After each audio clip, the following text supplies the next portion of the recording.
Welcome to Decades of Horror, the 1980s. Oh my God, the girl was right. The little people, they're gollywomps dolls. This is episode 239, recorded August 9th, 2023, where you will learn what gollywomps is. Gruesome Magazine. Yes. Twitchy. I'm twitchy. Yeah.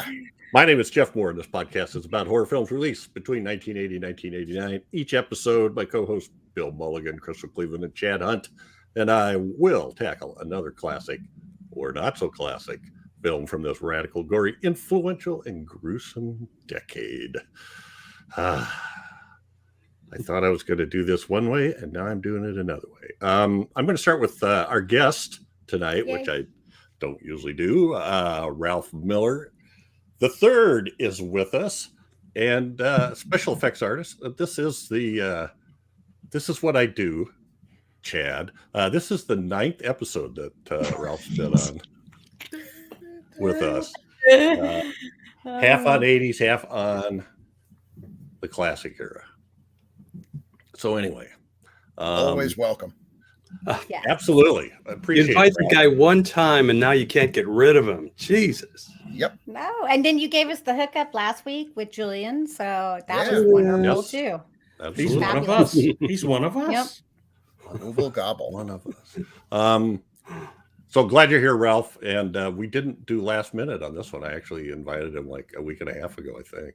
Yay. Yes. Okay. Joining us also tonight is Crystal Cleveland, the living dead girl and co-host of Gruesome Magazine podcast. How are you, Crystal? I'm great. I've got my little friend here. Oh, Yeah. Mr. Punch. nice. Punch. Yep. You're fabulous. Wow. That's Get that awesome. back in there.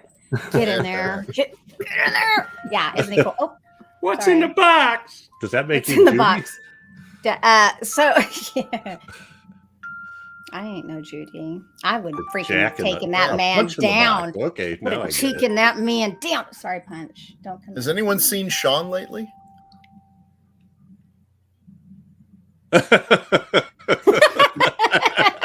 That's my That took a husband. minute. Okay. It took a minute. Okay. Right after She we just watched punched him in the Saw. face. Yes. I know. I feel Yeah. so bad for him. I'm like, I actually like give life to my dolls, and I'm like, I'm sorry. It was for Oh. entertainment purposes Oh, only. that's fine.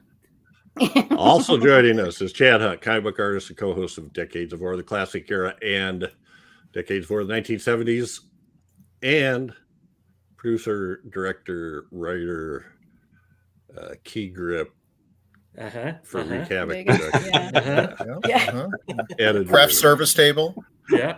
Yep, there you go. Yep. How are you, my friend? I don't know. What do you want from me, Jeff?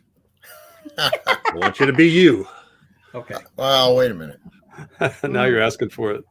I know. Here we go. That's what I have for. Last but not I'll least, regret is those Bill words. Mulligan, writer, director, special effects guru, co-host of Decades of Horror, the 1970s, An author of Rom. and author of Mhm. Realm. And soon, Audience, what? both Bill and Crystal will soon be hosting Yes. panels at Dragon Con. That's It's right. gonna be fun So if y'all are if you're there, gonna be in the look area. it up. What are you doing, Bill? I'm doing 7 different panels. There's a bunch of good ones. The big one will be on Monday. It's movies, great horror movies that never got made. They came Okay. close, but they didn't get made. And And I'll be with Crystal on a few panels, including a 50th anniversary of The Exorcist that she is Yeah. moderating. Woohoo! Yay. I get to tell everyone what to do. Yeah. Oh yeah. I'm just kidding. It's not like that. I'm not like that. All righty. We're all here. Decades of Horror and the Gruesome Magazine are partnering with Playdown Media on several of their channels. In particular, Decades of Horror, the 1980s is on the Wicked Horror TV channel.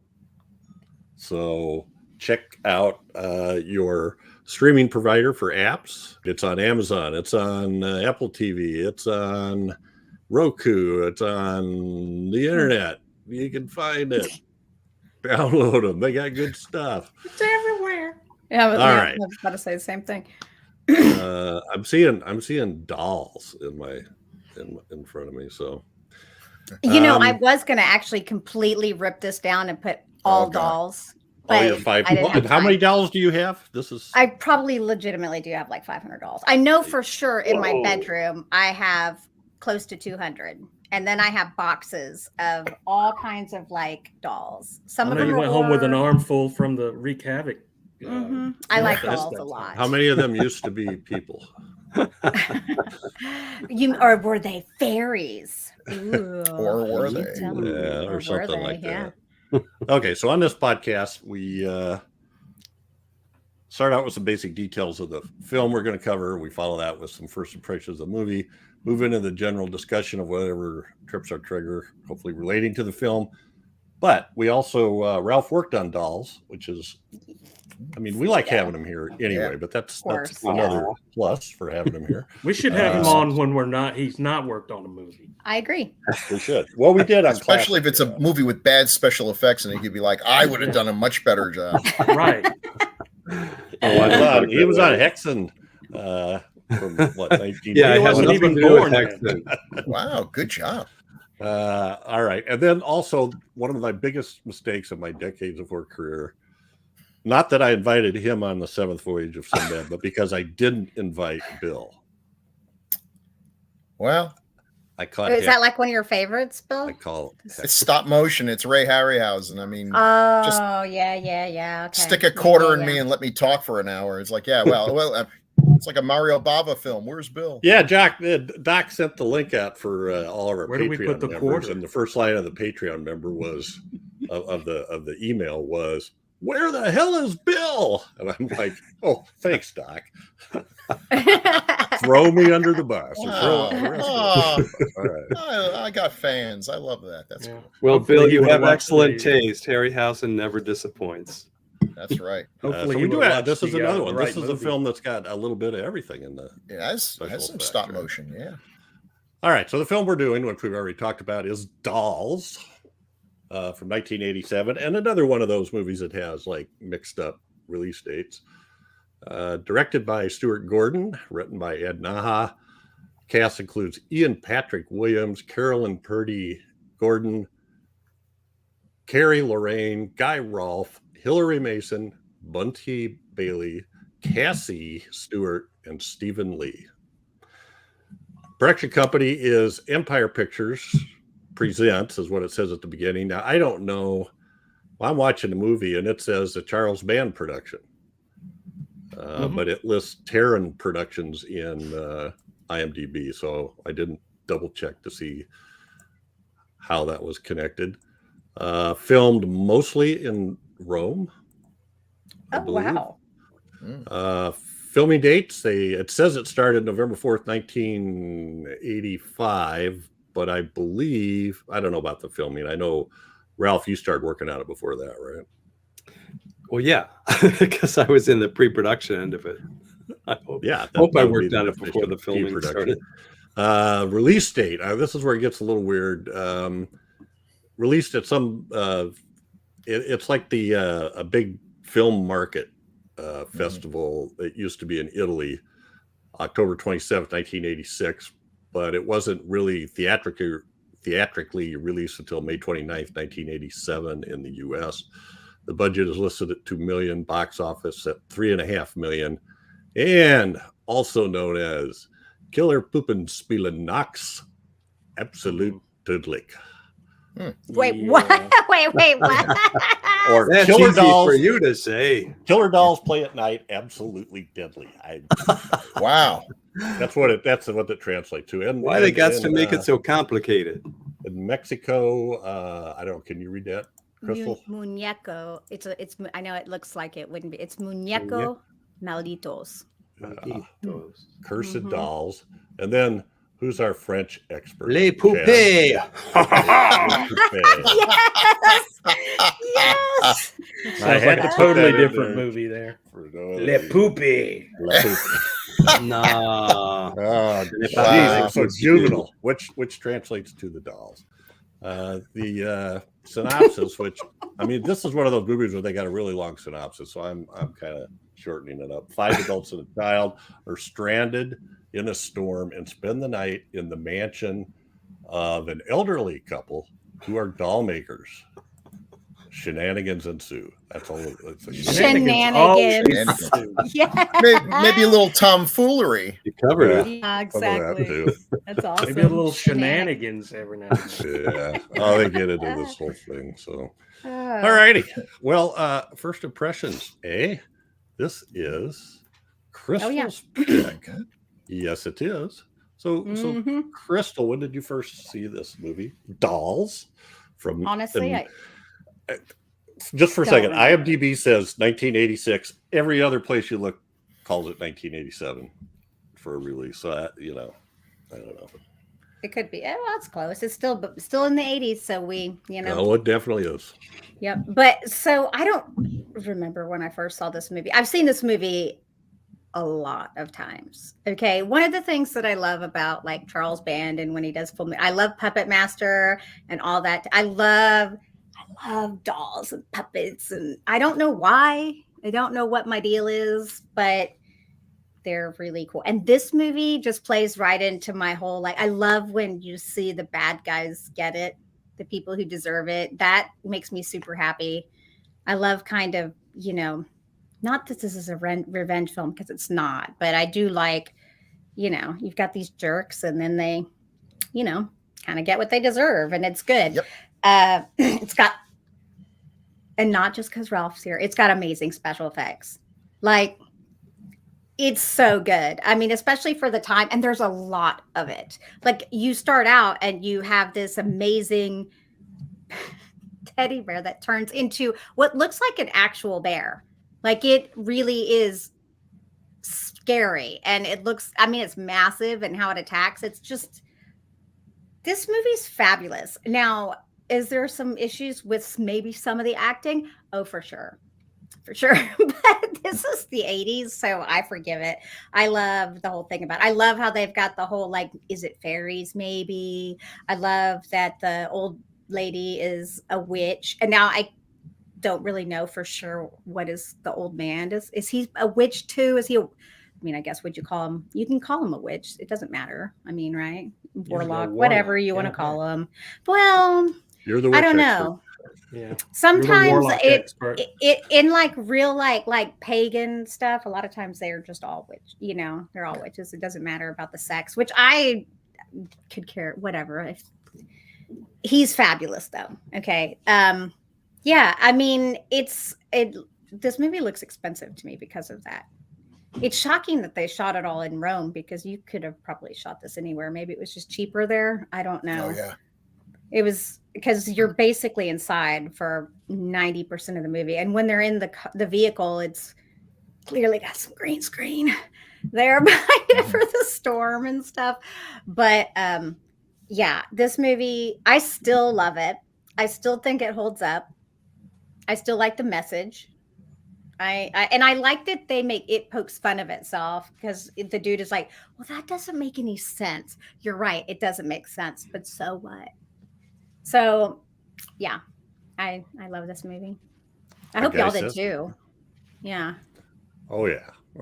Well, let's hear from Chad Hunt next. Oh, okay. This is a favorite of mine from way back.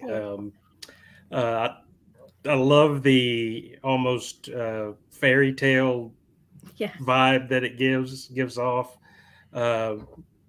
I remember the little creepy when the heads would get smashed and these little zombie faces would be underneath. That was so creepy. Even that's what I like about it. Dolls are supposed to be cute and this and that, and the effects made them creepy again, like the Madonna lookalike. I can't remember her name, but when she had the eyeballs in her head and the one fell out and she put that was just amazing stuff and nightmare fuel for me because I hate dolls. And this movie might have been the reason why, but really good. I love the older couple. I love them. They were great in this. I love the fact that you didn't get messed with if you were still a child at heart, and Yeah. I like that message a lot, and Mhm. that was good, and all in all, it was a great movie. It told its story well. I'm was a big fan of all the Charles Band stuff back then, and it made me a Beekler fan for sure. He's my for my money, he's the best Jason design in the whole Friday the 13th series.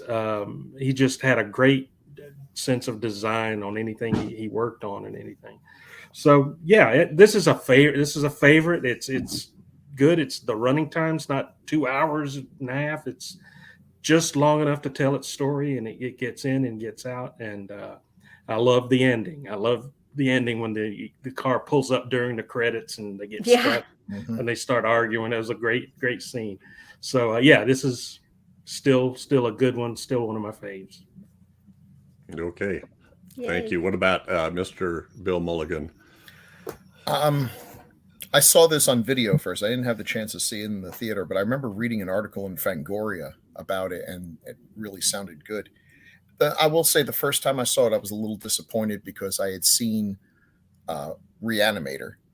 And so I thought I had an idea in my head of what a Stuart Gordon movie would look like. And this one was in relation to that film so restrained. And I have to say, I'm not as big a fan of the New Moon stuff as a lot of you all are. And it's just a matter of timing. By that point, by the time New Moon was coming out, I had already pretty much fixed my love of horror films into the Universal and the Hammer and stuff. And New Moon Productions, they're not low budget enough to catch that punk rock vibe that some of the really ultra low budget movies are that I love. And they're not high budget enough to be like a Hammer production. They were kind of in the middle, as a lot of 90s. You're talking about Full Moon. Full Moon, yes. What did I keep saying? Yeah. You say What New I keep Moon. It's, New Moon. Yeah. it's yeah. Let's say That's Burger like King. I was like full. Sorry. You've got Twilight on your mind. What can you say? Yeah. Dad's just glad he watched the right movie. So Yeah, Keep in mind, you had I'm me the worried guy- for a minute. You nailed I'm it, the guy Chad. who, I'm the guy who baffled an entire panel once by talking about Meg Foster and calling her Meg Ryan, and everyone was like, "What movie are you watching?" Now, having watched it a few times since then, though, I've come to really appreciate it a lot more. I do like the fairy tale quality to it. I love the effects. I'd forgotten how good the stop motion animation was, but it was by David Allen, and that's, if it's not Ray Harryhausen or Jim Danforth, David Allen's about as good as it gets. And thank God Primeval's is finally getting its just due. Yeah. I agree with Crystal about the acting. I think the elderly couple are absolutely fantastic. Yeah, the agreed. little girl, I think, is Yeah. great. And that's not always a guaranteed thing when you have little kids. They are so restrained. They seem to be in a different movie from everyone else. Yeah. Because the villains, and I'm sure this was deliberate, the villains are so over the top, almost cartoonish. And I can see where they did that and everything, but I don't know. The film just has an uneven tone to it. But that said, it's a lot of fun, and I love the dolls. I love the effects. It's definitely my favorite full moon production. It's not the best New Moon production, but it's definitely one of the best full moons. It shows what the company was capable of. I'm also happy to see that and I can't remember his name for the life of me now, the actor who plays the warlock, the elderly man, would go on to become the guy who did the evil puppets, the right? Guy Rolfe, yeah. Puppet Yeah. Master. Yeah, he's Guy Rolfe. Puppet Master, yeah. Mhm. He was perfect. He's just got a good quality to it, and I really do like that old couple. And it's the one thing that makes me sorry they didn't do a sequel, because apparently they would have figured heavily into that. So definitely worth a watch. Yeah. Okay. Ralph. Yes. When did you Yeah. first see this? What were your? I saw What do you it think of this actually. movie? There was a crew screening. It wasn't Oh, a cool. cast and crew screening because, this was filmed like a year before it came out, so there wasn't anything like that. But there was a crew screening, so the other effects guys and some of the people from Empire Pictures were there, and that's when I saw it first. So I was seeing it with not your typical crowd. And I'm sure some of the people were executives, and they were like, I wonder if we're making money. I don't know if this is going to work. I don't know. And it is a challenging sort of movie to pull off, because it's a comedy and it's a horror film and it's a fairy tale, all three. And striking that balance, it's going to hit some people better than other people. I saw it as, a nice little movie, and I think it achieved what it set out to do. Whether it's your cup of tea or not is another thing. But I do like that it had some heart to it. In some respects, it's like the EC Comics, it's like bad people having bad things happen to them. Mm-hmm. But it does have heart, and it does have comical aspects to it. Whether they work for you or not is another thing. But I was pleased, and like Bill, I'm crazy about stop motion, so I was happy to see all those cuts with the dolls coming to life, because puppets, they were hoping they could get it all done on set with puppets, but it just didn't work out. It wasn't enough. And it's challenging, right? If you expect something like Reanimator, this is not that movie. But I should point out that Stuart Gordon, although he did a lot of films that were pretty grim, in fact, a number of H.P. Lovecraft inspired movies were Stuart Gordon productions. He actually was also the co-writer, and he was going to direct the movie that became Honey, I Shrunk the Kids. So there was more in that head than just horror and gross stuff happening. So, he had some range to his imagination. And I think this definitely stands out as different from the other films in just the tone and tone. Some people have an issue with it because it's not taking itself seriously all the time, but some things are pretty gross, and so it's not going to please everybody. But I had a good time with it, and my part in it was actually quite small, but I was happy that it didn't get cut out of the movie. Yeah. Yeah. Okay. I enjoyed this too, and wasn't all that long ago that I saw it. I think maybe 5 or 6 years ago. But it's the same, just what you guys were saying. You see From Beyond and Reanimator, and this is kind of right in that little block of time, and this isn't the same thing at all. But I like it a lot, and I think it does pretty well most of those things. I like that the effects, we've got some stop motion, we've got some animatronics, we've got some makeup effects, we've got some gruesomeness in there, very quick gruesomeness, but I enjoyed that. So anyway, I'll and Guy Rolfe. Guy Rolfe is awesome. Yeah, I like him. So this brings us to the time. Tagline. Jeff Mohr. Stop doing that. Taglines with Chad.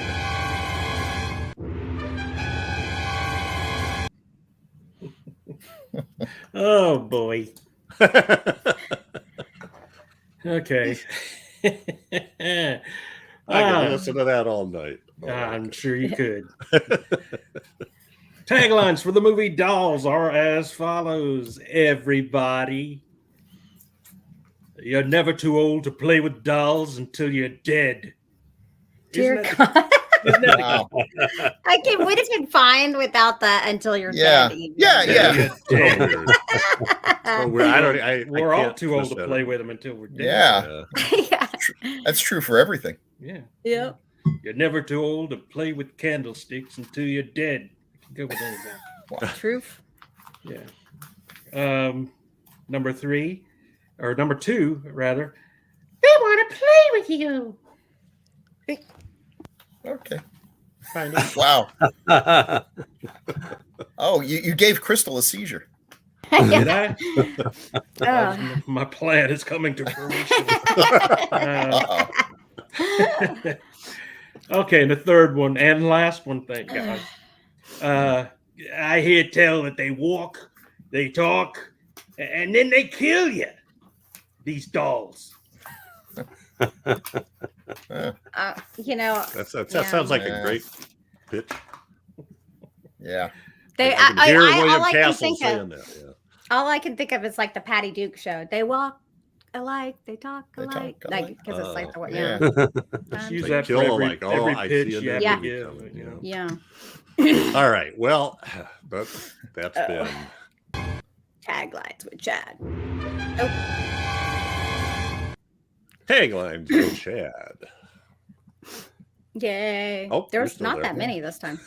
No, Yeah. It was only 3. I'm impressed Okay. there's someone else who remembers the Patty Duke show. Oh yeah.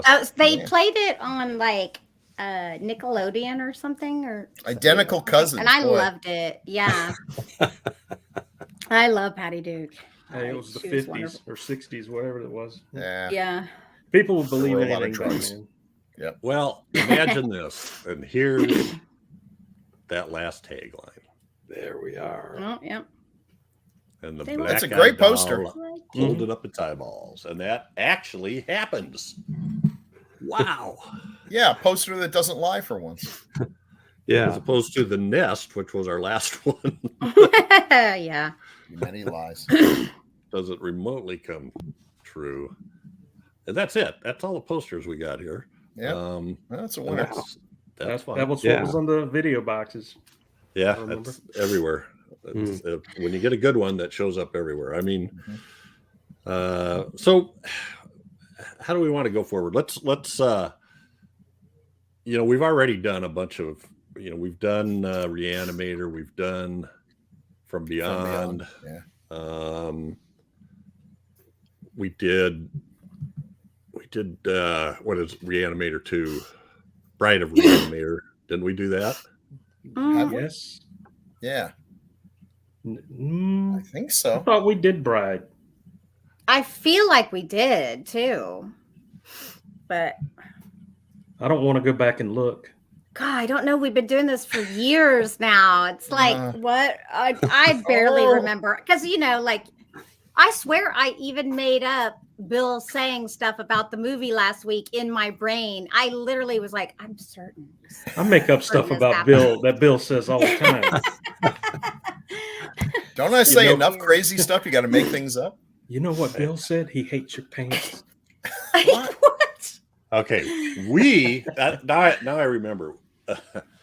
We did not do Bride of Reanimator. Okay. They did it.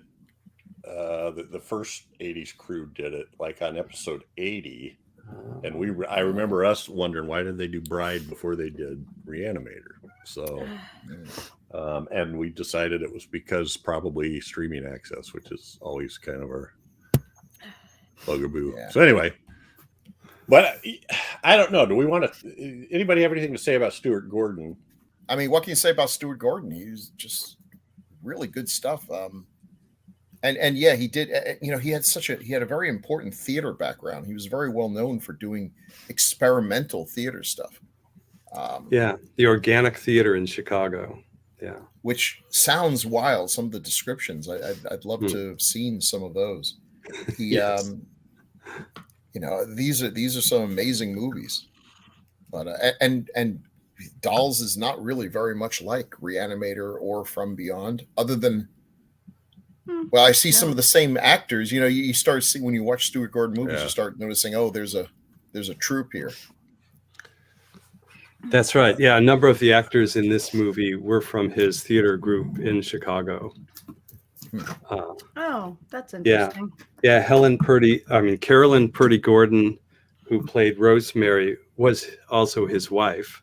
She was the Oh, cool. villain, yeah, who's like a Cruella de Vil inspired Mhm. villain. Kind of makes sense then as to why there's a little overacting. Yeah, and she plays the doctor and Reanimator. The The one Yeah. that gets her eyeball sucked out. Yeah.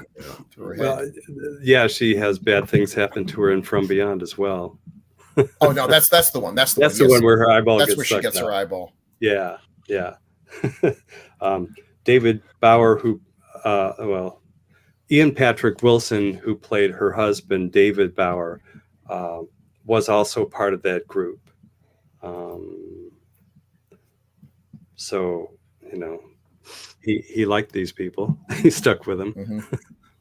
A lot of directors did that. Yeah. And They people still that do. they liked working Right. with, they would use them over and over. Yeah. Yeah. Like think about Tim Burton. Like, of Mhm. course, it makes sense, and I do tend to like to work with the same people that I like to work with. I mean, You're going to be Why? stuck. Going to be stuck with them for a couple months, maybe in a foreign land. You want to be people you like. you like, yep. And you had Brian Usna as the producer on it. Mhm. Him and Stuart Gordon, did a lot of movies together. Yeah, Reanimator and that type. and a good director in his own right. Yeah. Mhm. No, I haven't. Have you guys seen Robot Jocks? Yes. Yes. Yeah. Mm-mm. hmm Yes. I I haven't haven't. seen that, but I saw a lot of the same actors in it. That had effects by David Allen, but they weren't stop motion. They were No, mechanical, but miniature they're quite good. mechanical robot puppets that I understand were very challenging to work with. They actually filmed them out in the desert, did a lot of forced perspective stuff, and I understand that they were heavy models and they were cable controlled, and there's this very fine dust that was always blowing in the desert, getting inside the works, making it so they could barely move. Mm. But It's but a if cool you movie. if you look way at Robot beyond Doc, its. yeah, Yeah. for the budget, I mean, those Yeah. robots look damn good, I think. Way Yeah, before yeah. Pacific Rim got Yeah. popular. Right. Yeah, it looks very much like those Japanese robots Mhm. from the 70s. Yeah. Anyway, he's All right. he's done a bunch of interesting movies. Mhm.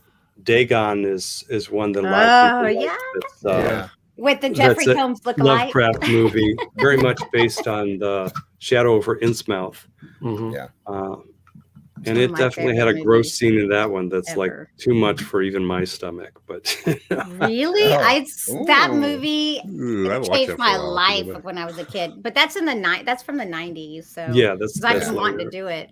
I wanted to do Actually, it. 2000. I think it's like 2001. Oh, see, yeah. that makes sense then. So, yeah. Stuart Gordon, this was one of his earlier films. You've got those three movies. You have Reanimator, Dolls, and From Beyond. That's the order in which he shot them. And imagine he came from stage. He really didn't know a lot about how to make movies. Mhm. But Mac Ahlberg, who was cinematographer on this one, helped him quite a lot. So it has a good look, considering, Yeah. what budget they had to work with. And He did some- interestingly, both From Beyond and Dolls use the same sets, so they save money that way. Well, that makes sense, actually. Yeah, I could see it. Yeah, For sure. Yeah. and the building, the mansion that you see at the beginning, is actually a miniature, but it's a big miniature, or what people in special effects might call a bigature. Stuart Gordon's comment saying it was 3/4 size. I'm not sure if that's true, because the actress Carrie, who played the little girl, who was 7 years old, she said that the entry door of the miniature was so small that she had to duck to get under the door. So that sounds like smaller than 3/4 size. But in any case, they didn't have to build the exterior full size. They were able to give the impression that it was a full size building using a smaller building. Mm-hmm. Yeah. Well, what about? I found out something I didn't know. The writer Ed Naha was the first editor of Fangoria. Mm-hmm. Oh my. Yeah. I remember reading his name in Fangoria all the time. And he had quite a varied career, writing almost everything you can think of. rock music, film journalist, science fiction novels. He had a regular column in Starlog. Wow. Novelizations of some movies. Ghostbusters 2, I believe, was one, and the first two RoboCops. The novelizations, yeah. So Gordon did some TV as well. He did some of the Masters of Horror episodes Yep. too. Oh, yeah. Right. Dreams in the Witch House, I think, and Yes. I can't remember. There were two other with Pit and the Pendulum Oh. and another Yeah. Poe story. I can't quite recall right now. But excellent episodes. One of the best of that series, I thought. Back to Ed Naha. He did. So he did Troll, He wrote Troll. Dolls, and Spellcaster right in a row, and then his next one okay. was Bud the Chud. What? What's? Bud the Chud, Chud 2. Oh, okay. Yeah. But then Honey, I Shrunk the Kid. So that's probably where That's he and Gordon were going to work. And then you move all the way up to like 97 or so, and you get a TV version of that is credits on. Anyway. Mm. Yeah. And I don't know. Anybody seen Omega Doom? Mm-mm. Has Rutger Haven't had Hauer the pleasure. Mega Doom. 1996. I love Omega. Rutger Hauer, Omega but- Doom. Yeah. Omega Doom. I don't know. Never heard of it. Never heard of it. I think So I've seen anyway, the cover. it sounds like an interesting guy to me. Yeah. Yeah, I think he got. I felt bad that he sort of got pigeonholed into horror so much, because it was like Ralph was saying before. He had it in him to do other things, and he was a very competent guy to be able to handle all that. But he's forever known as the guy that made Reanimator, and Yeah. that's how most horror fans will remember him. Sure. If he was pigeonholed, I'm not sure what he had in the before he passed. I'm not sure what he had going on, but Well, I think he had a real love for the genre. I don't think he felt bad about that. okay.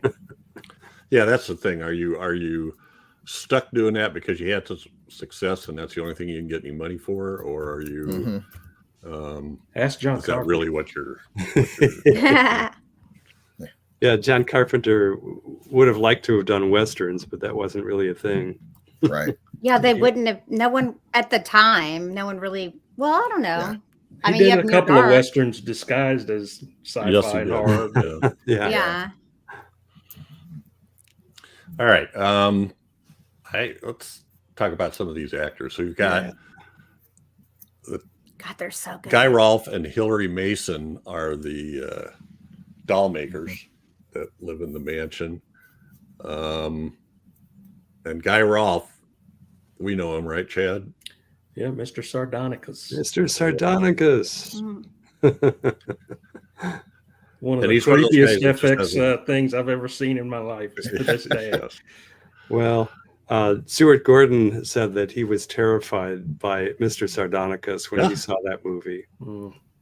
Although he wasn't convinced about the punishment pole that was William Castle's gimmick Oh with that yeah, one. yeah. Come on, would William Castle lie?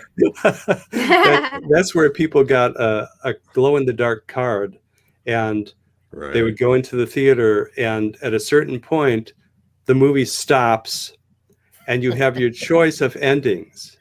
Do you want a thumbs up for a happy ending for Mr. Sardonicus, or do you want a thumbs down for an unhappy ending for Mr. Sardonicus? Takes you But completely you out of the actually see him up on the screen, and then Counting. he's pretending to count the Yeah. votes in Yeah. the audience Yeah, on the movie screen. So And nobody darn, was it buying always that. ends up the same way, right? Always. That's right. Yeah. And in fact, Stuart Gordon asked Guy Rolfe, did they actually shoot two endings? And he said, Guy Rolfe looked at him like, how stupid can you possibly be? They did not shoot two endings. Well, he did is Hammer film. Which one? The Stranglers of Bombay. Oh, that's right. That's right. Yeah. And he also did another movie that we did in the 70s. And Now the Screaming Starts. Oh yeah. But that's got such a cast of Yeah, it's got a big cast. Patrick McGee, Peter Cushing, Herbert Lom, That's a good cast. Beecham. Is it Stephanie Beecham? Mm-hmm. Stephanie, yeah. So yeah. But then also Snow White and the Three Stooges. So Well, yeah. not one of the better Three Stooges movies. And then of course, as you already mentioned, the Puppet Master movies. So Stupid. you've seen all Joe. those, right, Crystal? Oh yeah, I like them. And even yeah. I mean, some of them now are not made by Full Moon. Like, it's interesting. I don't know how I don't know how the copy, how the rights are, but remember, like the Third Reich one that we reviewed, I can't remember if it was actually made by Full Moon or not, but yeah. So the rights were like sold and some other people made it. It's a very weird, convoluted thing. I'm very confused by it, but my favorites are definitely like the first few that were, I have a Blade over there. I love Blade. Like, he's fab. Wait, actually, I can't see him. There's Hold on. something There he like is. 14 of those movies. There's a ridiculous number of Puppet Master movies. I love them. I think they're great. But David Allen did the stop motion in those films. Yeah, sure. So yeah, he and then Hillary Mason, who had a very long career, and she does a great job being a spooky old woman who's sort of kindly, but there's hidden meaning behind the things that she says. Anybody know where else she was in a very well-known part that she's kind of known for? I didn't realize it. I read go ahead, Ralph. I read the. Well, it's okay. It's okay. Yeah, Don't Look Now. She was in that. Is that what you're going for? Yeah. She was the seer. Yeah. The blind psychic or seer in Don't Look Now. Which out of her 100 and some credits, I think, or a large number of credits, she seems to be very accomplished, and that's what she gets remembered for. For some, not this one, I guess, but I thought she was great. I love her. Oh yeah, I think she's great in this. Me too. Well, she has this sweet exterior, but you do get the sense that there might be something darker underneath. She's good at that. Well, we also have Ian Patrick Wilson and Carolyn Purdy Gordon. Yep. Yeah. As Bill calls them, the terrible parents. Just the worst. You're not wrong. No, they're the worst parents ever. They are horrible. Oh, damn. Why do I got to get this kid in this number? The little girl's reading Hansel and Gretel. Yes. Which up till now would be my category, worst parents ever, to the point where even as a kid, that story bothered me because the happy ending is they get back to their old house again with their murdering parents who tried to lose them in the woods. But I guess they didn't have enough food to go around. What are you? And now they've got a gingerbread house. So now they're going to ransack the witch's gingerbread house, and everything's fine. Now all is forgiven. Man, I'd put those two in the worst old folks' home possible. Yeah. Carolyn Purdy Gordon's hair was always covered except in her death scene. This was to make her look less feminine and appealing. And it worked. It worked. Yeah, it totally worked. Yeah. She's not appealing. And especially when she wears that big fur coat at the beginning, which was a real silver fox fur coat. She's very Cruella de Vil in this movie. I was about to say, yeah. Mm-hmm. And she actually does come off really well like that. That's clever. Wardrobe changes everything, doesn't it? His pajamas, the black and the gold. What do we do? God. Like That's it hot. Totally. Yeah. Mm-hmm. You just know he's going to score in that outfit, right? She is so amazingly expressive in her face. I mean, she's the only one where the doll version of her is actually more subdued than the actual human. But I love I certainly was rooting for these two to die. Yes. Well, mission accomplished. Could never all the happen right soon people enough. die in this movie, right? Yeah. At least it seems that way. Then we Isn't have, it nice when vicious creatures are so moral about that? Yeah. I Yeah. know, right? So we also have I'm calling them Madonna wannabes, but Isabel, the blonde, and Enid, the one with her feet up in the air in that top picture. And then they're I don't know what they're doing with Stephen Lee there, Ralph, in that middle picture. They're They were joking teasing around. him. That's when you Mhm. first meet them. Yeah, they're acting like they're coming on to him, but they're just joking around. They're teasing them. Yeah. Yeah, and the one in leather, played by Bunty Bailey, she plays Isabel. When she first appears, you hear this noise at the door, and you see this shadow in the rain that you can't really make out, and then so it could be a monster or something, but then she bursts through the door, and immediately get a sense of what she's like. Mhm. Which was normal for that back in the 80s when you are during Yeah, a yeah. rainstorm, you just burst through somebody's door and say, "Hey, it's raining outside." Start Yeah. eating their soup. Yeah. Yeah, give me some Or of go that in their green basement. soup.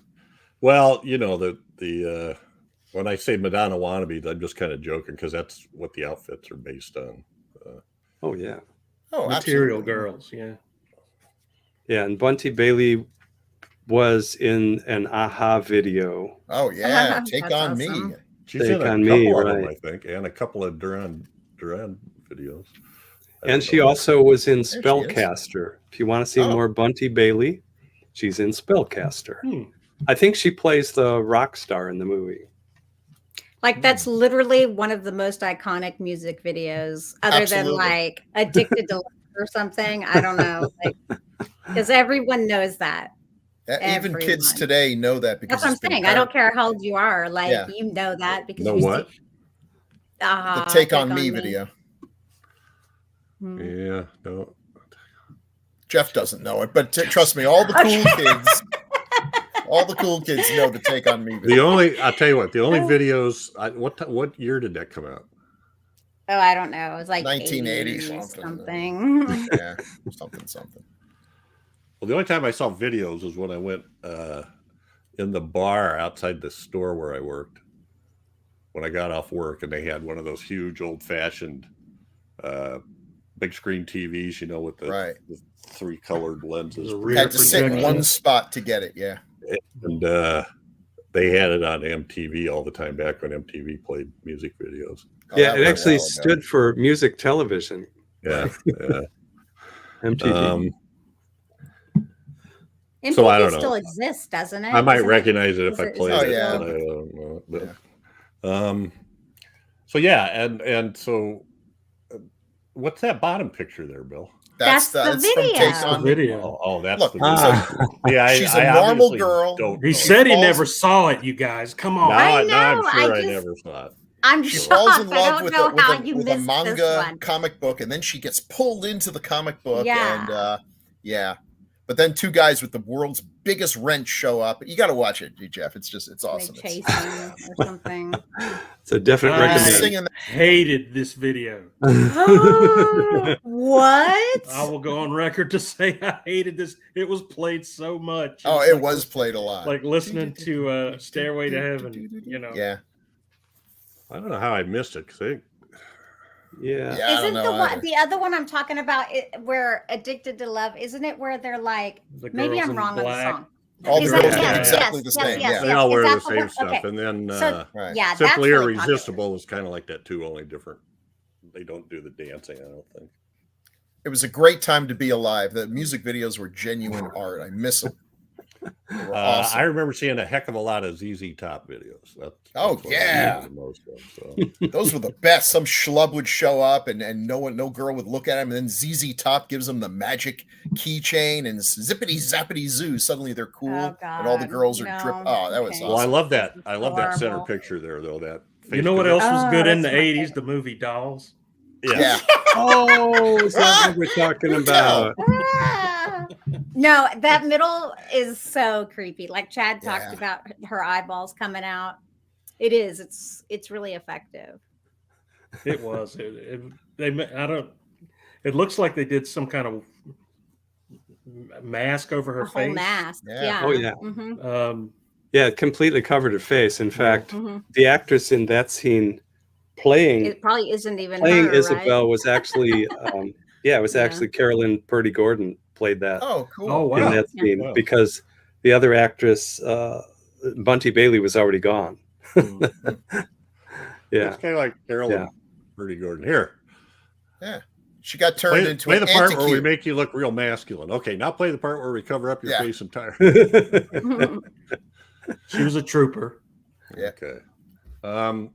So Oh, they're some of the so dolls. cute. These- I just wish they could be. I wish they could be moving. See, this is where stop motion can really work. The complaint of stop motion is always that it's unnatural because there's no motion blur these are usually. unnatural to begin with. But these, they had that creepy quality. It just made them look supernatural. Yeah, it So was it totally good. worked. It was good stop motion though. I mean, it Mhm. really was. It was just enough to know it was stop motion, but believable enough that Yeah. you know Quick it didn't take you shots. out of the movie. Yeah. Well, I like the couple of shots where I think it would have looked kind of funky, except they had a piece of furniture like fall over and block the actual like the doll is running across the floor. Instead of actually showing them running across the floor, this piece of furniture falls over, and all you can see is from the waist up. So you didn't have to get into detail with the. Yeah. The legs. one shot where the main doll, like after they let the dude go, and the doll's like, like just after he opens the door so they can go, and he's like, Yeah. it's so it's like it's creepy, but it's also kind of sweet. I don't know. Here's some more creepy dolls. There she is with her eyeballs out. That's a great shot. And where does that? There's that. It reminds me of Pan's Labyrinth a little bit. Oh yeah, Yeah. when they do that. Just the- Right. Yeah, Guillermo del Not Toro the always same likes at to all. move eyeballs around. Mhm. Eyeballs and in the the little hands, vampire eyeballs one on in the the middle wings. there. I don't know what's Yeah. up with that. She's taking a big chunk out of Purdy. Yeah, she's ready to Yeah, chomp she on does. Carolyn Yeah, Purdy she Gordon. And The that bottom, was some of the the. bottom picture is modeled after my The cousin funniest. Dennis.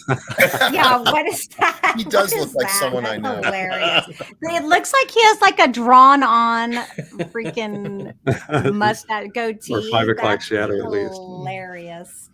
Well, one And thing the they did wig is there. they made the dolls look distinct, Yeah, if, they did. if you look at dolls, they could all look the same, but they'd have a cowboy hat here, a sailor hat over there, all kinds of different looks. Well, that was his whole thing. The doll maker, Guy Rolfe, they would all look different, and That's right.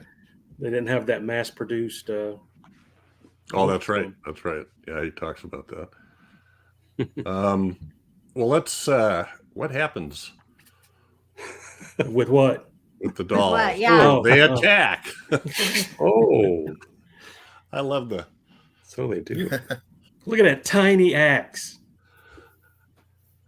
Well, that's the Yeah. thing great about her. If you call it a kill, I guess, but she ends up becoming the doll. But when they're down there, first they're sawing on her wrist, and they're sawing on her ankle. Yeah. Yeah, and she just is like not moving or something too. I was like, wait, why is she just letting him cut her off her hand or whatever? That's He was in shock. odd. Right. I would. Paralyzed with fear. I love that with the little axe. That is just great. It was all get out. I'll get you with this little axe, you little. Yeah, and the little soldiers, that was fun. Yeah, they made some major bullets for little Well, guns. I think these are some of the parts where like, in the notes it old- said. Sorry, Crystal. These are one of the harder scenes to shoot because you had to find a way to shoot it without all the wires and the puppeteers and that kind of stuff in the picture. Yeah, if you're really looking for them, you can see wires moving the arms of one of the soldiers, but it's like, it looks pretty good. Yeah. You No, don't they- notice it Yeah. first. They must when be you watch very it. fine wires or fish line on these things. That's the thing when they made these movies, nobody could figure, oh, someday there's going to be DVDs and Blu-rays where we can Right. finally look at what's going on. It happens quick, and you don't notice it when you're watching it. And you don't see it anymore because even consumer programs like After Effects have wire removal Yeah. buttons that just about take care of it for you. It's like, where was this all my life when I was a kid trying to string up a flying What saucer? they're gonna have high resolution frame advance in the future? Oh no. Yeah. No, but yeah, I mean, nowadays, I mean, even with small soldiers, they had rods all over these puppets that they were moving, and they just took all those out, and now, yeah, people who are floating in the air or, jumping through the air in superhero movies, they can have massive rigs attached to them, and computers can just make all that disappear. Yeah. I like that scene too, though, where the toy soldiers shoot Enid. I did too. I thought that was a great showing it from the back and seeing the bullets. Right. Exit. Yeah. Squibs. Yeah, Stuart Gordon mentioned that in a lot of movies, when people show someone being shot, the bullet hits, you actually see the entrance wound, but the blood is coming out this way. What he did in this film, which is like what Sergio Leone did in the spaghetti westerns, is you're actually seeing the exit wounds, so that you see her back and you see all this coming out, and then she turns around and you see the blood coming out of her front because she's being shot in the back, which makes a lot of sense actually, because that's where the spray is going to go. Yeah. If you've ever seen somebody get shot in real life, there's no there's no blood there. Not giving away anything from my misspent youth, but the damage is from more the exit wound than the exit. The little tiny hole that the exit. Is that one of the extras, doesn't it? It's just between you and us, Chad. It's between us. Yeah, like you can see it online. Like there's a politician who just on TV at a press conference. Oh yeah. And you see everything is from behind, which not that I'm saying you should not look at that. No. I love how Crystal's leaning over to get into frame. Yeah, I'm like, you need to see my intent here. My intent this is not fair at all. I'm not trying to keep you scary. Hide back here. Oh man. And Jeff got a brand new hairdo for this, and you can't even see him. No. Yeah. Hairdo. I could move over. I love the punch too. Punch has like a hidden sword in his arcade or whatever. So I think it was clever how they have the punch doll, and then they named her Judith too. So it is Judy. But the story is so effed up. Y'all know what Punch and Judy happens, right? You don't know the story? Like she has a baby. Regale us. She has a baby, and she leaves the baby with her husband, Punch, and she goes out and he kills the baby. Like you do. And then she comes home. I've done that 3 or 4 times. I don't know what you're talking about. She starts beating him with a stick, and he takes the stick and proceeds to beat and unalive her.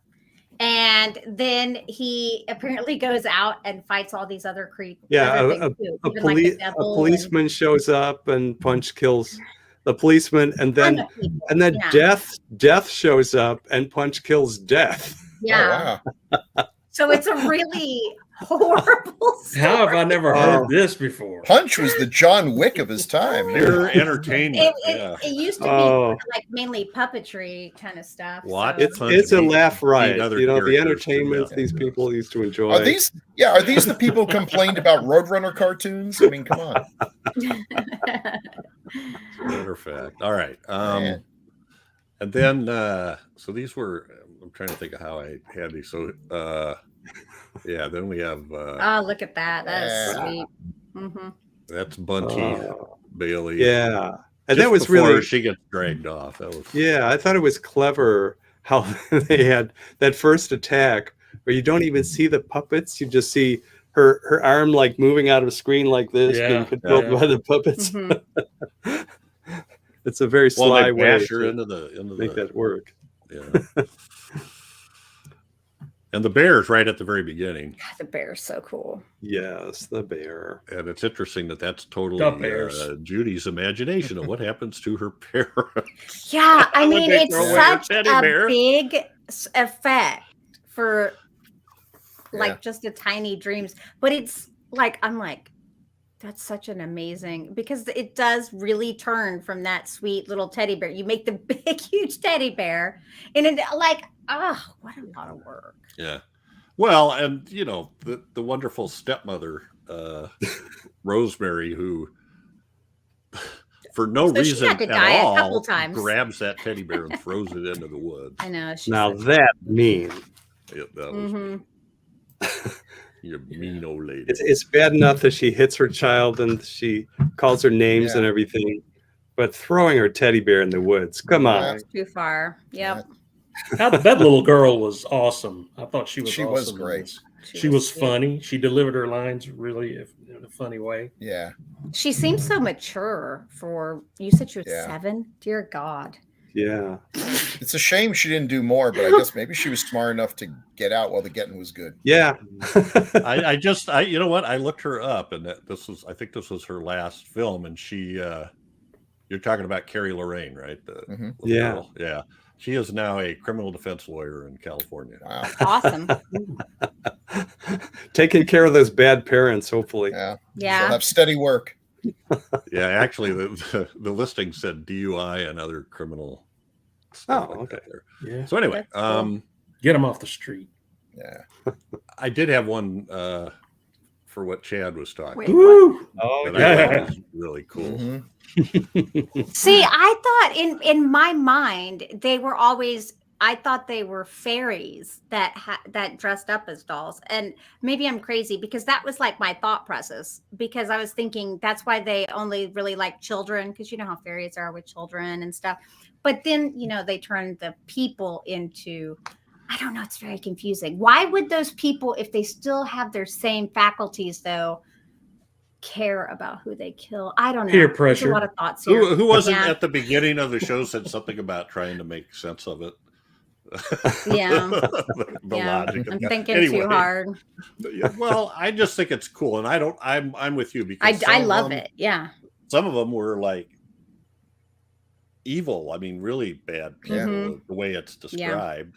These people are bad, but they're not like Hitler or something. Right. Mm-hmm. We saved him for Puppet Master, but okay. Yeah.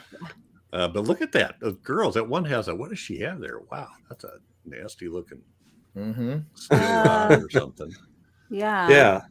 So all this don't was kind know. of an afterthought that originally they were just going to be hollow puppets. And then in Italy, Gabe Bartalos, who was in charge of applying makeup and doing other things for Buechler's shop in Italy, and Gino Caragnali, who's not credited, those two made these little faces that went inside while they were in Italy. It was not Was part of their this something that pre-production came from the producers? It seems like I read something. They wanted something more like from it may have had to do with that, you and need to add some. did you mention that they were talking about, in order to make it appeal to the reanimator crowd, that they were talking about having really gross gross gory scenes in it? Right. Yeah. I didn't mention that, but yeah. Yeah. I kind of figured out this was sort of a compromise for that. Yeah. Because they actually shot, after they'd shot everything else, they shot some scenes that were really gruesome, like one of the dolls with a pitchfork, like pulling the intestines out of Carolyn Purdy Gordon. Wow. Sorry, Crystal, that could have been even better, huh? Yeah, it could have. But it was That's felt like that bad. just didn't belong in the movie. Right. So, All It right. would have taken away from the fairy tale Yeah. aspect of it a little. I well, mean, our because, come understanding on. of fairy tales, in the old days, fairy tales were Yeah, really those were gross. horrible. Yeah. Yeah. They were nasty. worse. They were disturbing. Horrible. Little Red Riding Hood, Goldilocks, and the Three Bears. Oh, like the Little Mermaid was super bad. Like, Oh. Hansel and Gretel, of course. upsetting. Hansel? Gretel. I mean, you couldn't have that in a movie where at the end the kid drives away and tries to set the dude up with her mom. Like, I think that's so cute. That was like, So cute. Oh, right. No, it does, Yeah. and that's It's like, where so, I think it was you that it has heart. It really does have heart. Mhm. In that this Ralph character is a good guy. He's a kid at heart. Mhm. The one in thanks, the movie? Jeff. Yeah. Oh, you're talking about the Character, movie. character, yeah, the Yeah. character. Although Ralph's a character. Fair enough. True. Yes, but there's a difference between being a character and having character. Go on. I think it was. fair enough. That's me. Robert Bloch that originally said, when they asked him where he got his ideas for his stories, and he said, "I have the heart of a small child. I keep it in a jar on my desk." Yes. Yes. Anyway, so gross. I love it. Let's get into some of those. So we looked at the bears, correct? No. Yeah. Let's look at the bears. Oh, there no, she we is. didn't see Okay. that. So Oh, in the top wow. picture, you see Helen Kinsey. So Gino Crognali, again, the uncredited guy, did the face for the bear and the claws for the bear, but all the other bear work was done by Helen Kinsey. I She's think credited. he What's worked on that? From Beyond. Is it right too, or he worked on something else with you? Oh, that we Gino. talked Oh, sure about. he did. Yeah, he worked on a lot of films for John Buechler and also for Tom Savini. And he, in fact, is a teacher at Tom Savini's makeup school. Oh, cool. Oh, So that's they neat. go back a long time. Yeah. Gino is cool. He was so rock and roll. He had long hair. I mean, he just looked like he should be in a rock group. And in fact, he was a drummer. I guess he just played with his friends, but he'd always have drumsticks out. He'd be drumming on the tables, the workshop tables and stuff. He was awesome. But this is Helen Kinsey, and she was a costume designer primarily. She also sometimes was a buyer who would help people pick out wardrobes going to stores and stuff. But she said that she had been actually in the costume department working on Hammer films before she came to America. Wow. And worked on films like this. So I thought that was fascinating because I love That the is. Hammer movies. It is. The costumes are always incredible in those movies. Yeah, so she did these bears. The teddy bear all by herself, but then everything except the face and the hands for the scary bear. And this Look how bear pretty did it terrify the little girl, Carrie, the actress. She was really scared of this bear. Oh. And sometimes Stuart Gordon, the director, would jump out of the dark and growl at her. And that really She was terrified only her. 7. That's Okay, I know, see, but I he can also pick on kids, but not that young. Not He that also- young. he okay? also would sometimes use that to get a good reaction out of her. He Fair enough. would growl Yeah. and say the bear's coming, and then he'd get a good face. It's not as bad as some of the old directors who you hear they'd have a little girl actress and they'd tell her them their dog just died or something to get them to cry. He didn't go that far, but he's kind of a prankster at heart, and I think part of it too is it's interesting because he was, like I said, he was terrified of Mr. Sardonicus when he saw that. He was actually scared of dolls. And he was at the University of Wisconsin where they had this collection of old Victorian dolls. And he thought to himself, wow, what would happen if you were locked in here? And, that would be so creepy. And then he ends up doing this movie. So it's kind of cool. But It's good to kind of sometimes the people who you think, because they work in this industry or they do scary paintings or something, like H.R. Giger had his terrors, his paintings that are so disturbing are based on the nightmares that he has and the terrors that he has, so sometimes you can use that to your advantage, like Stuart Gordon in his movies. Yeah. He's scared, so it's a kind of a way of taking control. You are now, what scares people because you're a scared person. So now Which one do you want to you see? can spread this to next? other people. Yeah. Which one of these do you see next, Ralph? The stuff that you worked on? We could do that. Yeah. It's the end of the movie, folks. Spoilers. Which one do you want to see first, or does it matter? Surprise me. Thrill me. Oh, shoot. Good news is your boyfriends are here. Your dates are here. Chad's got it. Mm. There we go. quickie punch mechanics with brows, eyes, snarls, and jaw. Yes. So I put this together under the instruction of John Buechler, and you can see it had a lot of expression, a lot of movement, and from that bottom picture, you can see there was this metal plate that you could use, and it's connected to a little rod that connects the two eyes together, and you would just move that around. That would make the eyes go any way you wanted them to. And then cable controls for most everything else. And then it's a hand puppet as far as the jaw movement. But this thing was never in the movie, as far as I know. That this was supposed to be Punch, David turns into the Punch doll. The witches turn him into the Punch doll. And this was supposed to be, I think, when you see the Punch doll at the end, where it's a punch doll. Yeah. but I've looked at that scene a couple of times in the movie at the very end, where you see the Punch doll shrinking away, and it's just the regular Punch doll. He doesn't have all these facial expressions and things. Cool. Yeah. So they didn't use that. The two the handles, does that work sort of like a cable, and you squeeze it to make? Oh yes, exactly. Okay, yeah. Yeah, so you can see the one on the kind of just by the chin of the mechanism. That one, you can see it has these little finger rings. So you pull on those finger rings, and that's going to work the snarls or something. And then there's another one that not sure what that one was for. Maybe for the brows. It's where you pull it this way and that, and I think that would control the brows moving. Okay. Yeah, that's right. Those are the hand controls.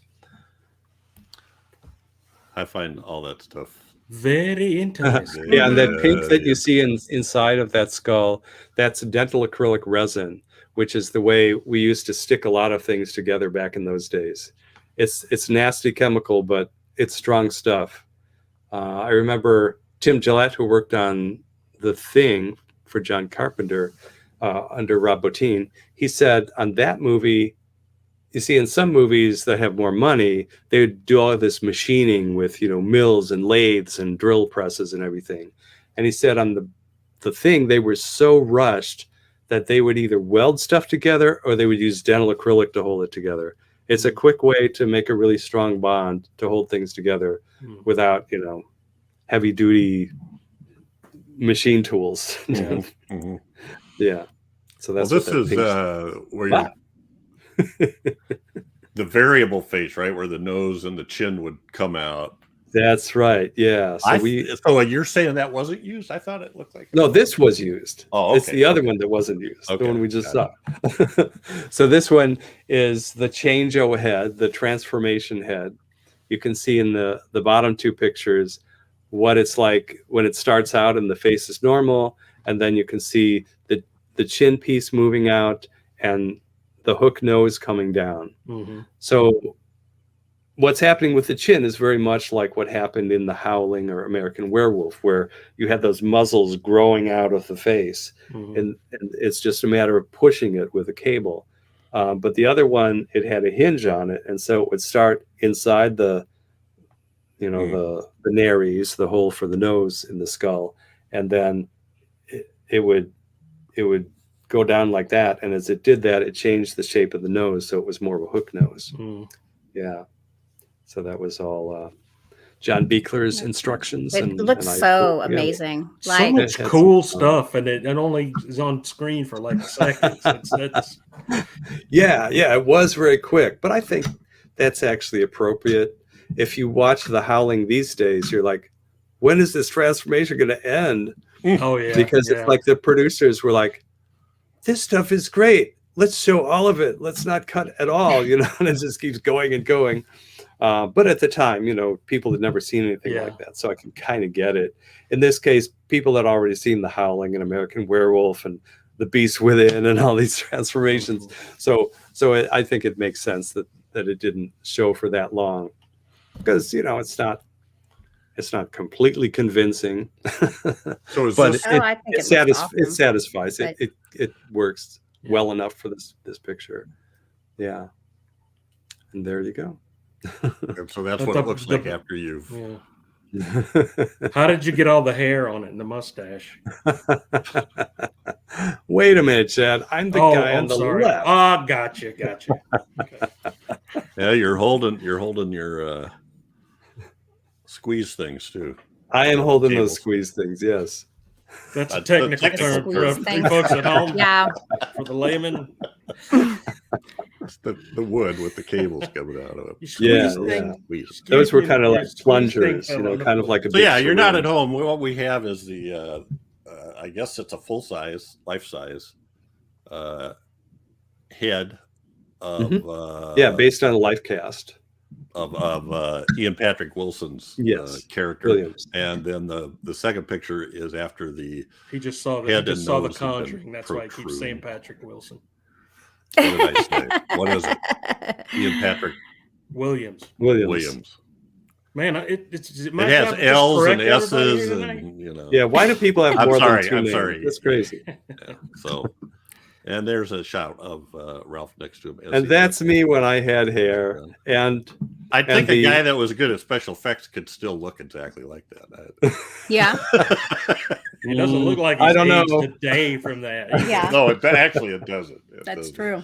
Less hair. That's about it. and there were a lot of mustaches in the late 70s and 80s. Yeah. And there you go. Bow, chicka, bow, wow. Honestly, it doesn't look that bad. I really hate mustaches. So like Yeah. that one actually looks pretty good. It doesn't look like a Wow. porn. I guess, mustache, Chad, you we're know, not like we're the- not getting a kiss from Crystal. Yeah. Well, no, I don't mind goatees. Aw. I don't like mustaches. I Just just the think it's mustache. very Well, very Chad does So you're telling me there's well, a chance? Sean has a massive beard and it's like He down does, to here. he does. So I don't mind if it's just the mustache is so 80s. Well, then- Like Tom Selleck. Well, I get it. It yeah. was a thing. A lot of You people know? call that a porn stash. What can I That's say? what I was saying, but I didn't want to say the word. No, yeah, I did the dirty work Yeah. for you. You're good. Yeah. So this is kind of this is Yeah, speaking of beards, Look how cool. well, Mr. Beekler finishing up some of the doing some of the finish work, right? yeah. So this was the oversized punch that the first mechanisms you saw that I did that I said weren't used. That's the puppet, I think, that had those mechanisms that Oh, okay. weren't used Okay. because this puppet wasn't used. Oh. You know, and I think it kind of makes sense because if you look at it, it's similar to the punch doll that you see in the very bottom picture, Mhm. but it's not quite a match. You know, the eyes aren't quite as Yeah. big and wide set apart. Mhm. The face isn't as round. You know, there are some differences. So I can see Yeah. why they would either they shot it and decided it didn't cut, or they just decided not to use it. Either way, you know. I got paid to make the mechanism. I don't care. Yep. That's the big deal. I had Yeah. Well, pictures for my portfolio. So The middle shot is in the movie yes, that is. Yes. during the transformation. Punches And then the O-face. bottom shot are the four leads, I guess. Yeah, that's so parents and the two crazy. Madonna wannabes. So where are those As adults, puppets they'd now? Do you know? That's a good question. Stuart Gordon in the commentary said, "I wish I had those puppets. I don't know what happened to them." You know. That is so. But see, unfortunate. it's typical. I mean, when a movie is done, who gets the stuff? Who knows? You know, maybe they're in the shoebox Some of storage the room producer's somewhere. nephew or something. Yeah, who grabbed it when they left? I mean, Sometimes, Well- but really, it's so big and so many people, and sometimes people walk off with things even That like could during happen. production. And But I think often, I can you know, imagine. Yeah. whatever the studio is, they just keep all the assets. You know, Mhm. like you know, Carolyn Purdy Gordon would have liked to have kept that fur coat, but no, she doesn't get to keep Yeah. it. yeah, that'd be- Yeah. Oh, I forget who it was. There's one actor who they said, and he was like an actor you would all have heard of, but I can't remember his name. But anyway, they said that he would take a lot of stuff from a movie set after the movie was done, and you think, well, what a scumbag. I mean, that's kind of awful. but then he would sell them for charity. So it's like, okay, he's a good guy. He probably knew that they were going to wind up in a box in a back corner, not doing anything. Probably in the trash sometimes. Well, I don't know. Like literally, costume pieces have been found at Goodwill, like that actually have and it's like that could totally have been used for charity or whatever. Yeah. One thing about props from these movies from this time is that oftentimes, the face of any puppet that had movement was foam latex. And some masks are just made of slush latex, like balloon rubber, and those things just deteriorate over time. There are a couple of little things that I used to have that I just tossed because they completely degraded. Nothing left of them. Yeah. So, any final comments about Dolls? Anybody? Dolls. Chad? Great movie. I mean, it's a good 80s horror movie. But even though it took place in the 80s, it's got that timeless feel to it, that it could happen at any time. So that makes it a good movie in my view. Good effects, good story. It's a good one. I highly recommend it. It's one I go back and watch every now and then. So that's saying a lot for me because these days I watch something once and I never see it again. But, same.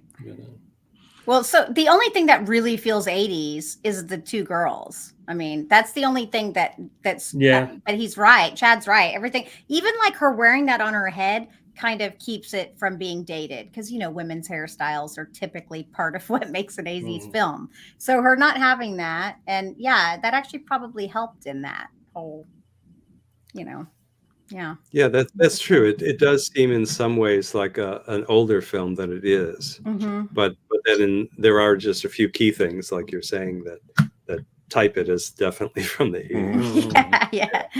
And probably also the sense of humor, the mixing of the humor with the comedy. That's something that you saw quite a lot in horror movies in the 80s. Nowadays, there are some movies that are relentless and there's no humor at all. A different time. Charles Band had some kind of fascination with dolls. You had dolls, you had Doll Man, you had demonic toys. Yes, Puppet Master, Ghoulies. Lots of little creatures. He was actually very inspired by let's see, what was it called? Trilogy of Terror. The Karen Black trilogy.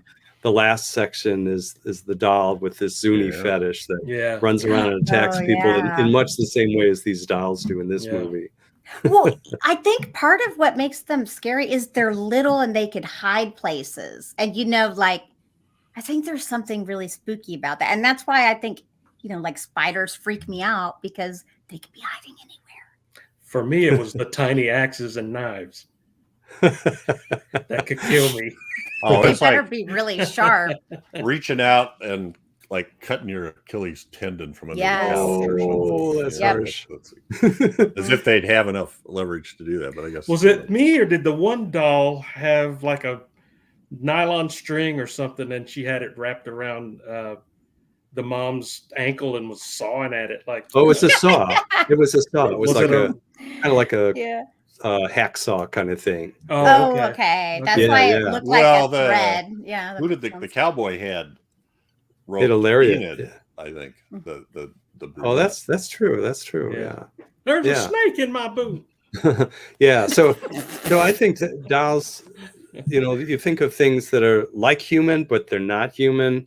There's this uncanny valley about them. So dolls fit in with that. Mannequins, ventriloquist dummies, you see these things and it's like severed hands. They're almost human, but there's something a little bit off about them.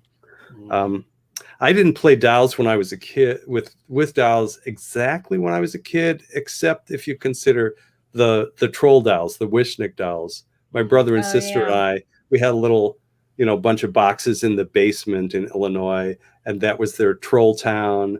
And we play with these little characters. And at a certain point, I got into making monsters as a kid, and so I made this thing I called the Twilight Creature. It had like bat wings and like a crocodile head, and it was made of very basic materials because I didn't have access to stuff that now anybody can buy at an art craft store. So in order to make the eyes for this, I just stole them from a Wishnick doll, a troll doll. And my sister, who had played with these dolls with me, was so so upset about that she hid the troll dolls. Years later, I found the troll dolls on her closet shelf in her bedroom because she didn't want me to steal more eyes Destroy from your these little dolls. Yeah. We did that with, we didn't do what you're talking about, but we had electric train set up in our basement, and we had a whole bunch of army men and dinosaurs and stuff, and we'd shoot them with our BB gun. Oh, there you go. You better watch out with that, Jeff. They'll come after you when you sleep. Oh, I don't know. Yeah, they are. Well, and then we had there was an army man, a couple of them that we left out in the yard one time, and my dad ran them over with a lawnmower. So they were in the field hospital. They were the wounded veterans. Missing an arm and missing a leg, The field hospital. So that's they'd actually get the BB would actually put little gouges in the plastic. Wow. Anyway, on that following that thread, I actually used to play with army men and with plastic dinosaurs in the sandbox in our backyard, and sometimes it would turn out that the army men, well, they got set on fire, and what happens is you just get a puddle of plastic with sand stuck to the bottom of it. It happens. Yeah. Could be the thing. It's a dangerous job being a little green plastic army man. They knew what they signed up for. Yeah. Mm-hmm. They would have wanted to go that way. A bucket of 100 army men was like $3 or something. That's right. And now those things are expensive because we bought some for one of Mason's little things for school. They still make them? And yeah. And then they're in Toy Story. They have to make them. Use them for the little whatever diorama. I mean, I think I found like a little thing of that's like $8. That's expensive, I think, for like a couple little plastic. Yeah, it was crazy. In our one house, Ralph, we had a pretty big sandbox, and we made snake cities. And we captured garter snakes and put them in this snake city. Oh, Snake City? What?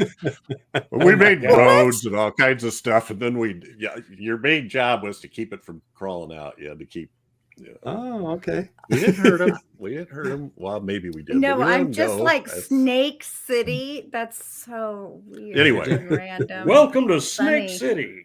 Snake City. So this is a good film, funny. and just to be clear, Ralph might have said it. But the special effects, it was mechanical and makeup Imageries was John Carl Beekler's company, correct? Right. That's who I worked for. And they did all of the stuff that we talked about here, except for the stop motion animation and the doll effects, right? Right. Yeah. So there's a guy named Giancarlo del Broccio Studios that did the mechanical dolls. So if they had some kind of internal mechanical stuff going on, so that's probably like if you saw them smiling or turning their eyes, or you see, like a little skull inside of one and his eyes are moving, that kind of thing. That guy worked on that, and the director said he was just like Geppetto. This guy, he was like this old Italian doll maker. And then there's John and Vivian Brunner, who did the more general puppet dolls that were hand puppets or marionettes. And then you had our stuff, and then you had David Allen with his amazing stop motion. So it took a bunch of different groups of people working together. Yeah. Yeah. So did Beekler go on set for those? Okay, Gabe Or Bartalos. was Gabe Bartalos? Was Gabe the one that Bartalos was- supervised on set. Okay. He had come from New York.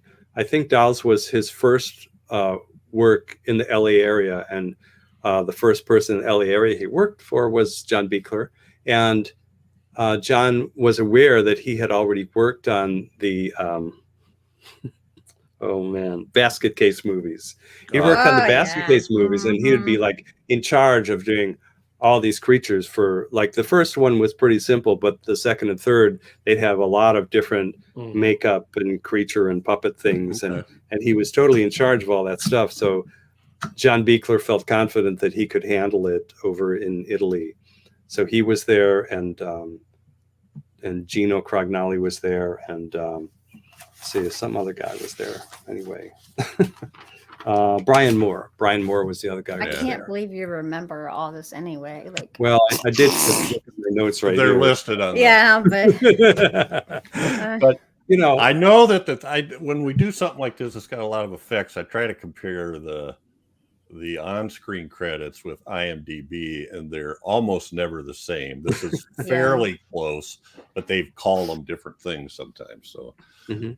anyway, I and- suppose there's categories on IMDb you got to put people into. yeah, and the notes that you put on, you know, along with this episode, I could tell that many of them were based on the actors' commentaries that are on the Blu-ray. That's what I've discovered, that a lot of Yeah. people, I'll listen to the commentary, and then when I go look at IMDb or in Wikipedia, those same comments, somebody has gone and entered those on there. Yeah, and there's also a Stuart Gordon and Ed. No, let's see. Yeah, I think it was Ed Naha, right? The writer and director are on a separate commentary track. Mhm. Plus, there's a making of Dolls as a bonus Oh, feature that's on the cool. Blu-ray. But that was Shout Factory, and you said, Jeff, that nowadays it costs a lot of money, right? Yeah, it was listed on Amazon with third-party people for like $75 to $90. Oof. You know, Yeah. it's out of print at Shout Factory, but you said that Arrow's that's in the works Yeah. for them. Yeah, they're going to have another Blu-ray release by Arrow, so you'll have probably be 4K by then. Now. Yeah, right. Yeah. Yeah, so Ooh. you'll have opportunities to get that if you want to get all those features. I can tell. Dude, I would be. We have a interested few in owning that pieces one. of feedback here. If we can move on to that, I love talking this stuff. But and the first one is 174, Prince of Darkness. You want to take that one, Chad? Oh, okay. Pulse 4503 says, this movie is great, but it contained highly offensive theories about religion. In the country I'm living in, it got the strictest rating, a plus 18. Wow. Is that like Well, Italy? I don't don't know. He doesn't. He I'm not does. even- He comments on a lot of Italian or Italian-like films. it's Okay. I Because, can you know, say it. Catholic Church. I can see that where it would be offensive. Some of these Yeah. religious people just not having it. Okay. Yeah. That's one of my favorite Carpenter movies. Oh, yeah. I love the subject matter of it. Dunkelheit equals darkness. Okay, That's that's for German. you. Jeff, I don't- I'm That's sure. German. Yeah. Yeah. Yeah, I think we read the German title, Die Fürsten der Dunkelheit. Die Fürsten der Dunkelheit. We will ask the questions. You must sign the papers. No. Okay. I appreciate that. There's one more paragraph there. There we go. It was a low budget movie, but it was one of the most elaborate and interesting scripts in a horror flick. It mingled religion, physics, philosophy. JC managed to use the few means at his disposal perfectly. The most striking scene is the one with the dream. Brilliant movie. I feel like it was. I feel Agreed. like Yeah. if he had a bigger budget, this would have been just off the charts big for him. It's just a well put together movie, well written. Out plus Alice Cooper. Yeah. Always a plus. Yeah. I love Alice Cooper. Well, He's so I think cool uh, and nice. Pulse 4503, I think, must be going through some of our back catalog and checking out the #1 Italian movies, and then also some of the others like this. So, Which is good. Crystal, you Yeah. want to take the Church 175, and he's already made several comments on the Church, but I must have missed this one, or he forgot it, and put it in Church. again. Okay. At Pulse 4503. 41. I'm assuming he's meeting 41 minutes in. Actually, that was one of the end of the gate Herman got a hold of. After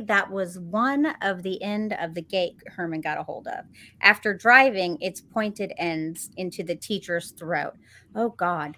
Okay. So I've got to figure out what is. I think What it is was, that and I don't remember what we said. I meant to go back and check it out, but Yeah. he does. It stabs her through the throat with a Gate. spear, and he's saying it's the end Yeah. of the gate. Which would make sense, because I think we Right. must have mentioned something Or about she. yeah. He, she, or they would do that. Oh, they. Sorry. Yeah. Whatever. I'm sorry. Yep. 186 Near Dark. Mikey Z Yay. says, "Hey, Mikey Z.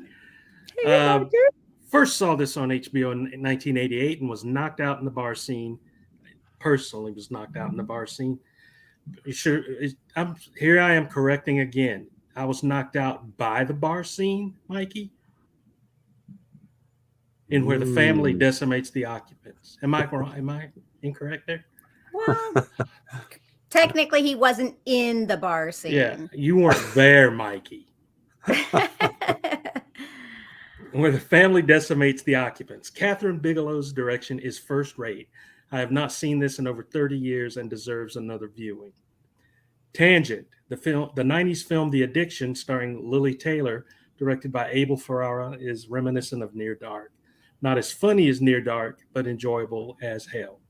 And I love Lily Taylor. And someone actually mentioned Yeah. that to me recently, too. Mm-hmm. Catherine Bigelow is such an underrated director.